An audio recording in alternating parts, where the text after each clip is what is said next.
Meetings వరకు నేను వెళ్ళాను. మీటింగ్కి వెళ్ళక మునుపు వాష్రూమ్కి వెళ్ళి వెళదామని వాష్రూమ్ దగ్గరికి వెళ్ళాను. సరే వాష్రూమ్కి వెళ్ళి వచ్చిన తర్వాత అక్కడ బయట ఒక సిస్టర్ నిలబడి ఉన్నారు, ప్రైజ్ లార్డ్ బ్రదర్ అనేది. అంటే సిస్టర్స్ బ్రదర్ దగ్గర దగ్గర వాష్రూమ్స్ ఉంటాయి డెవలప్డ్ ప్లేసెస్లో. ప్రైజ్ లార్డ్ బ్రదర్ అని, నా ప్రైజ్ లార్డ్ సిస్టర్ బాగున్నారా అని అన్నా. ఎవరా నాకు తెలియదు, ఈశ్వరులకు తెలియని వాళ్ళు చేస్తుంటారు కదా. బ్రదర్ ఇప్పుడు నేను వచ్చిన ఫ్లైట్లో మీరు వచ్చారు కదా అనింది. షాక్ నాకైతే, మమ్మల్ని ఇంత అబ్జర్వ్ చేసేవాళ్ళు ఉంటారా అనుకున్నాను. నాకు మాత్రం ఎవరు కనిపించలేదు. అవును సిస్టర్ మీరు వచ్చిన ఫ్లైట్లోనే వచ్చాను, ఇప్పుడు అదే ఫ్లైట్లోనే వచ్చాను. మరి మీరు ఫ్లైట్ దిగేసి అప్పుడు ఇంత తొందరగా ఎలాగ వచ్చారంటే వచ్చేసాను బ్రదర్ అని. ఎక్కడి నుండి ఎక్కడి దాకా అంటే పలానా దాకా ట్రావెల్ చేశానని. మరి ఇప్పుడు ఏం చేస్తున్నారు మీరు అని అంటే, ఇక్కడ చిన్న పని ఉంటే ప్రభు కొరకు చేశాను బ్రదర్ అని. ఏం చేశారు సిస్టర్ అని చూస్తే చేతికి ఆమె గ్లౌజెస్ ఉన్నాయి, ఒక బ్రష్ పట్టుకునింది, ఫినైల్ బాటిల్ అది ఏదో బకెట్ పట్టుకునింది. ఇందాక వాష్రూమ్స్ టాయిలెట్ క్లీన్ చేసి వచ్చాను బ్రదర్ అనింది. నా కళ్ళు చెమ్మగిల్లాయి. ఉదయం ద్రవి పంచినట్టు అయిపోయింది, వెంట్రుకలు పడుచుకున్నట్లు అయిపోయింది. మొత్తానికి నేను ఫ్లైట్లో ఒక సహోదరి ట్రావెల్ చేసింది అని అంటేనే అంత సామాన్యమైన వాళ్ళు కాదు కదా. మొత్తానికి అప్పుడు నేను అడిగాను, సిస్టర్ మీరు ఏం చేస్తారు అని అంటే, షాకింగ్ ఆన్సర్ తెలుసా, నేను ఆ విమానం పైలట్ని.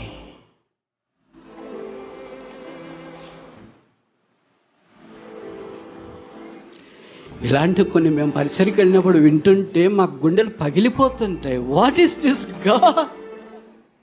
విమానం పైలటా? ఈ విషయాలకు పైలట్ ప్యాసింజర్లు చూసే అవకాశం లేదు, బట్ ఎలాగో చూసేశారు.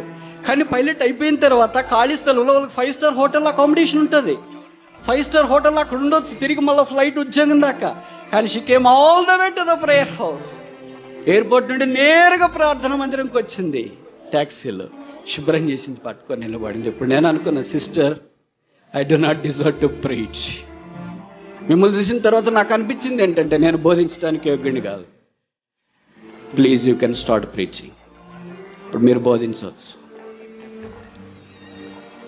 ఏం మాట్లాడాలా? మన చిన్న టీచర్ ఉద్యోగాలు, ఇంజనీరింగ్ ఉద్యోగాలు, డాక్టర్ ఉద్యోగాలు, చిన్న చిన్న ఉద్యోగాలు చేసుకుంటేనే మనకి ఏమీ చేత కాదే. గాలిలో తిరిగే వాళ్ళు చీపురు పట్టుకుంటున్నారు, ఫినైల్ బాటిల్ పట్టుకుంటున్నారు, బస్సులు పట్టుకుంటున్నారు, తిరుగుతున్నారు. తెలిసి ఎక్కడో అనుకోవద్దు, నా కళ్ళకి తారసపడ్డ వాళ్ళు. దేవుడు అలాంటి వాళ్ళకి అన్యాయం చేస్తాడని మీరు అనుకుంటారా? కీడు చేస్తాడని మీరు అనుకుంటారా? ఆశీర్వదించుకోవడం మానుకుంటారని మీరు అనుకుంటారా? ఇంకా తర్వాత ఎంత ఇంటర్నేషనల్ ఫ్లైట్ పైలట్ అయిపోతారు, ఇంకేమైపోతారు? I cannot gas. నేను ఊహించుకోలేను. యేసుక్రీస్తు అందరికీ పక్షపాతిగా దేవుడు ప్రేమించి చదువు, ఉద్యోగము అది ఇది ఇస్తే ఇప్పుడు అవే మనకు ఆటంకాలు అయిపోయినాయి. మన చదువు చీపురు పట్టుకునేయదు, మన ఉద్యోగాలు ఫినైల్ బాటిల్ పట్టుకునేయదు, మనకున్న జ్ఞానము, సీనియారిటీ, ఇవన్నీ స్పిరిచువాలిటీ ఏమి పట్టుకోవడానికి ఇష్టపడవు ఒక్క బైబిల్ తప్ప. ఇది చేత్తో పట్టుకోవటానికే కానీ హృదయంలో కార్యసిద్ధి కలిగించడానికి కాదు. నువ్వు పని చేయకపోతే తప్ప, ఇంకా వేరే వాళ్ళు చేయట్లేదని ఎవరు చెప్పారు నీకు? విమానాల్లో పైలట్లు దిగి పని చేస్తున్నారు దేవుడి కొరకు. నువ్వు నేనంత దారముడి పోయి దానేలు తుక్కారు రాములు.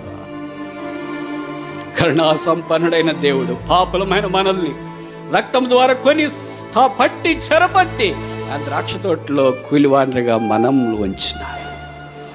ఇది నా ఆయన యొక్క పని కొరకై, సేవ చేయట కొరకై పూనుకోవడం మన గురుతరమైన బాధ్యత కదా. శరీరము అను దేవాలయం. ఆ దేవాలయములో నేనెంత సేవిస్తున్నాను, ఆ దేవాలయానికి అంత క్షేమము కలుగుతుంది. నేనెంత సేవించలేము. ఇంట్లోనే అంతే కదా, తల్లి ఎంతోమందికి సహాయం చేస్తుంది, భర్తకు, పిల్లలు, ఇరుగు పొరుగు అందరికి సేవ చేస్తున్న వాళ్ళు అందరూ ఇక్కడ దాకా వచ్చింటారు. ఏం లేకుండా ఉంటే రాలేరుగా. అలాగే దేవుని మందిరంలో ఆత్మ సంబంధమైన పరిచర్య. నేను భౌతికమైన పరిచర్య గురించే మాట్లాడలేదు. మీరు భౌతికమైన పరిచర్య ఒకటే తలంచుకోవద్దండి. ఆత్మ సంబంధమైన పరిచర్య ఏమి చేసినట్లు ఉపవాసం ఉండి ప్రార్థన చేసి ప్రజల కొరకే దేవుని సన్నిధిలో ఉదయం లేచిన వెంటనే కన్నీటితో చేతులెత్తి ప్రార్థన చేసే ఇలాంటి విధవరాలు లాంటి వాళ్ళు ఉంటే ఎంత ఆశీర్వాదం. ఇది మనం చేయలేకపోతే ప్రభు దగ్గరికి ఎట్లా